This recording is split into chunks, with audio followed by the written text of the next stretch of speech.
Changes and delays to the college financial aid application known as FAFSA are causing headaches for students and families across the country.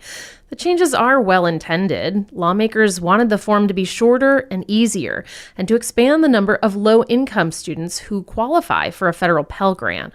Those changes are now taking effect for the 2023-24 school year. At Bloomington High School, counselors themselves are adjusting to the changes so they can help students understand them.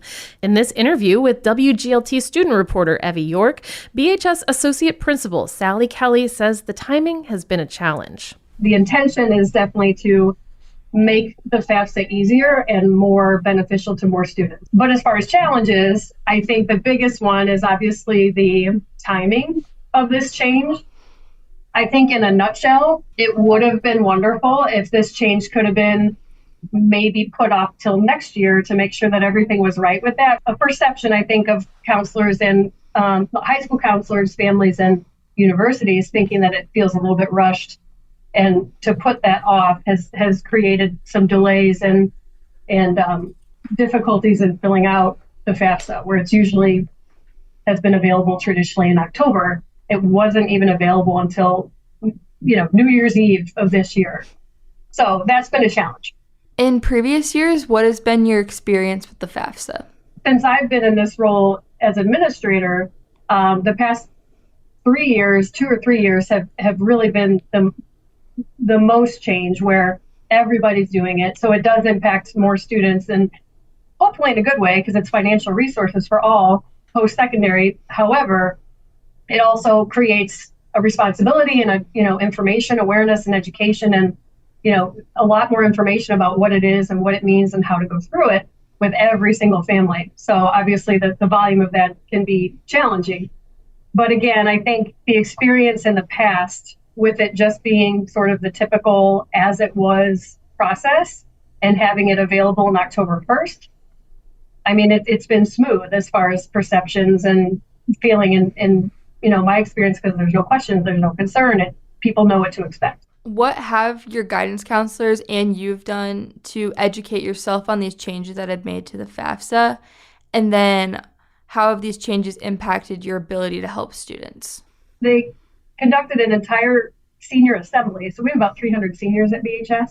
So they gathered them all into the auditorium and basically just started with the FAFSA is for everyone, regardless of your plans, post-secondary plans with college. You want to make sure that you fill out the FAFSA because you never know what resources you may have available to you.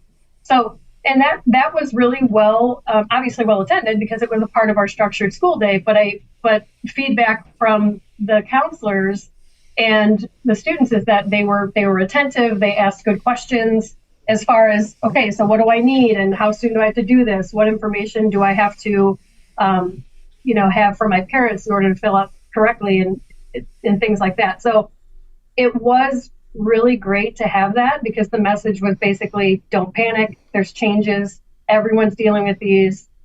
There's still time. Even now, even as we hit February, there is still time for everyone to fill out the FAFSA and get financial aid opportunities. What advice do you give students when they're choosing colleges based on financial aid packages? Here's my advice to students everywhere, but specifically at BHS.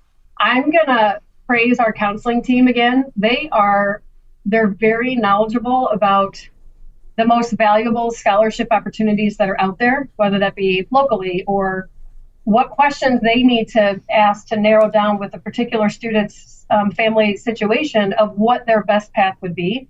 So as far as colleges, I would say, we always want our students to, aim for the moon and go for their passions and go to whatever colleges they aspire to. But as far as concrete advice right now, in order to reach that goal, be in contact as much as possible with our counselors so that they can ask the questions. And they also have the counselors to advocate and do the reaching that for opportunities that our students may not know even exist.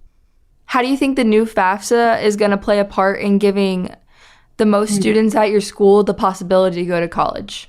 The rockiness that it was rolled out, I think that overall, this is what we want to do. We want to have a situation with FAFSA where, it's an opportunity for more students, especially those of traditionally underserved populations, multilingual learners, et cetera, to really get as much access financially as they can, which is what these changes had in mind to begin with. That the whole intention was to offer more financial support to more students and a wider variety and diversity of students, which is wonderful. That's Bloomington High School Associate Principal Sally Kelly speaking with WGLT student reporter Evie York.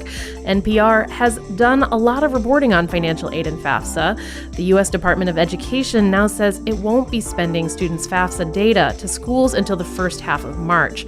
That puts schools in a bind as colleges can't determine what financial aid students should get until they receive the government's FAFSA data.